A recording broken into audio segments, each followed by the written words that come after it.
Olá! Hoje a gente vai analisar umas informações bem recentes, sabe? Sobre uns desdobramentos políticos quentes aqui no Brasil.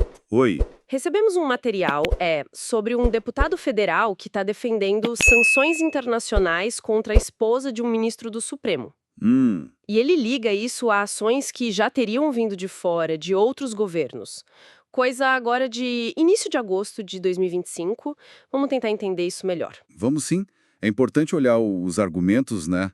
O que está sendo dito, qual o contexto internacional que ele menciona e, claro, o que pode vir daí. Então, o ponto central, assim, é uma declaração do deputado Eduardo Bolsonaro, do dia 5 de agosto. Certo? Ele fala abertamente em aplicar sanções contra Viviane Barci de Moraes. Ela é advogada, esposa do ministro Alexandre de Moraes. E qual a justificativa que ele usa? Ele alega que ela seria, tipo, o braço financeiro do ministro. Essa é a expressão. Ah, entendi. E tem mais detalhe nessa linha de argumento. Sim, ele diz que ela seria uma válvula de escape para uma saída honrosa para o ministro. Hum, Como, segundo o deputado, o ministro não recuou, dobrou a aposta, aí o risco de sanções passaria para ela, por esse suposto papel financeiro. é bem Foi em específico. específico mesmo. Uma construção de argumento bem particular, né? Ligar a esposa dessa forma, Exato. E essa fala dele não surgiu do nada, né? Tem um contexto importante aí. que seria? Veio logo depois de uma notícia de bastante impacto.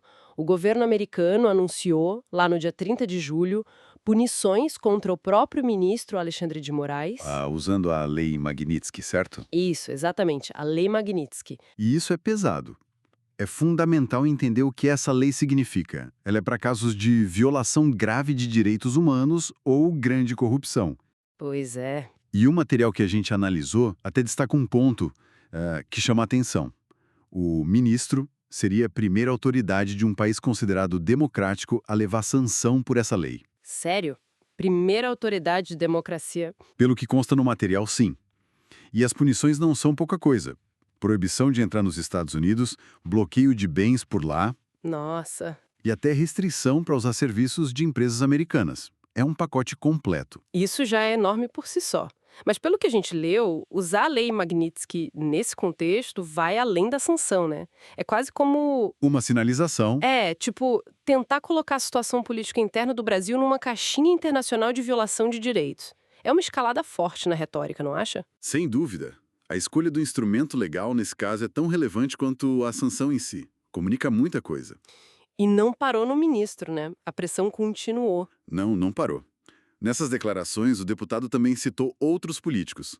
Ele mencionou o caso do Rodrigo Pacheco, que foi presidente do Senado. O que ele falou do Pacheco? Que o Pacheco teria perdido o visto americano. E a razão, segundo o deputado, foi a demora dele em analisar pedidos de impeachment contra o ministro Moraes. Entendi. Então ele usou esse exemplo para dar um recado para os atuais presidentes da Câmara e do Senado, o Hugo Mota e o Davi Alcolumbre. Exatamente. A mensagem ali parece bem clara, né? Tipo, olha o que aconteceu com o Pacheco.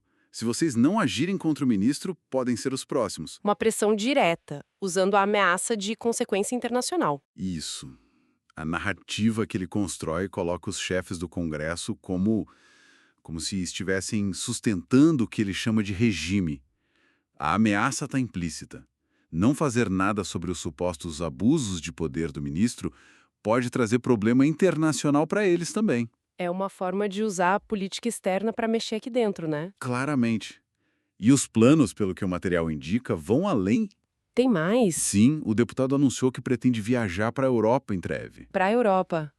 Com que objetivo? para tentar articular o mesmo tipo de punição contra o ministro Moraes, só que agora na União Europeia. Nossa, então a ideia é ampliar o palco dessa disputa, levar para outro bloco importante. Isso.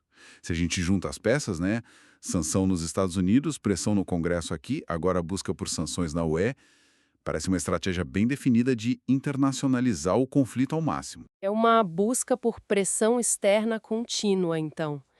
Mas uma coisa me chamou a atenção nesse plano de ir para a Europa. O quê? Ele mencionou uma cautela. Disse que ia consultar a situação dele na Interpol antes de viajar para garantir a segurança dele lá. O que isso quer dizer, na sua opinião? Hum, pode ser várias coisas, né? Pode ser só uma precaução padrão para quem tem uma agenda política assim, digamos, sensível. Entendo. Ou pode indicar que ele tem alguma consciência de que essa movimentação toda pode gerar reações, talvez até legais ou políticas, lá na Europa mesmo. Mostra que o jogo internacional é complexo. Faz sentido. Então, para a gente amarrar aqui o que o material nos mostrou, tem um deputado buscando ativamente expandir sanções internacionais. Primeiro contra um ministro do STF, depois mirando a esposa dele com base em alegações financeiras. Exato. Ao mesmo tempo, ele pressiona líderes aqui no Brasil, no Congresso, usando essa mesma ameaça de sanção internacional. E ainda planeja levar essa campanha para a União Europeia. É uma escalada bem nítida. E uma internacionalização muito forte de uma disputa que, na origem, é política interna brasileira. E o que fica disso tudo, né? Qual a reflexão? Olha, acho que levanta uma questão bem importante sobre os limites, sabe? Até onde vai o uso dessas ferramentas de política externa, como sanções ligadas a direitos humanos, como se fossem armas numa briga política doméstica? Que tipo de precedente isso cria, né? Exatamente que precedente isso abre e como ficam as relações diplomáticas do Brasil, como fica a própria estabilidade interna quando esses conflitos, que eram nossos aqui dentro, ganham essa dimensão global de forma tão explícita. Fica essa pergunta no ar, né? Sobre o futuro desse tipo de tática.